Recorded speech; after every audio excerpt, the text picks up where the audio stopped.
ओम नमो भगवते वासुदेवाय। यद्यपि परमात्मा समस्त जीवों के मध्य विभाजित प्रतीत होता है, लेकिन वह कभी भी विभाजित नहीं है। वह एक रूप में स्थित है। यद्यपि वह प्रत्येक जीव का पालन करता है, लेकिन यह समझना चाहिए कि वह सबों का संहार करता है और सबों को जन्म देता है। भगवान सबों के हृदय में परमात्मा रूप में स्थित हैं। तो क्या इसका अर्थ यह हुआ कि वे बटे हुए हैं? नहीं, वास्तव में वे एक हैं। यहाँ पर सूर्य का उदाहरण दिया जाता है। सूर्य मध्याह्न समय अपने स्थान पर रहता है, लेकिन यदि कोई चारों ओर 5000 मील की दूरी पर घूमे और पूछे कि सूर्य कहाँ है, तो सभी लोग यही कहेंगे कि वह उसके सिर पर चमक रहा है।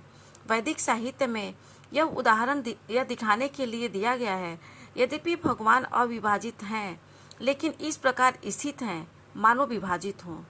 यही नहीं, वैदिक साहित्य में यह भी कहा गया है कि अपनी सर्वशक्तिमता के द्वारा एक विष्णु सर्वत्र विद्यमान है। जिस तरह अनेक पुरुषों को एक ही सूर्य की प्रतीति अनेक स्थानों में होती है, यद्यपि परमेश्वर प्रत्येक जीव के पालन करता है, किंतु प्रलय के समय सबों का भक्षण कर जाते हैं। इसकी पुष्टि 11वें अध्याय में हो चुकी है, जहां भगवान कहते हैं कि वे कुरुक्षेत्र में एकत्र सारी योद्धाओं का भक्षण करने के लिए आए हैं। उन्होंने यह भी कहा है कि वे काल के रूप में सबका भक्षण करते हैं। वे सबके प्रलयकारी और संहार करता है। जब सृष्टि की जाती है तो वे सबों को मूल स्थिति में से विकसित करते हैं और प्रलय के समय उन सबको निगल जाते हैं।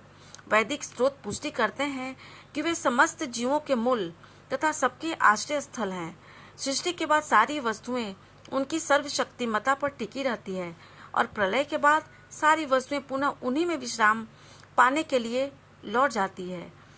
ये सब वैदिक स्रोतों की पुष्टि करने वाले हैं।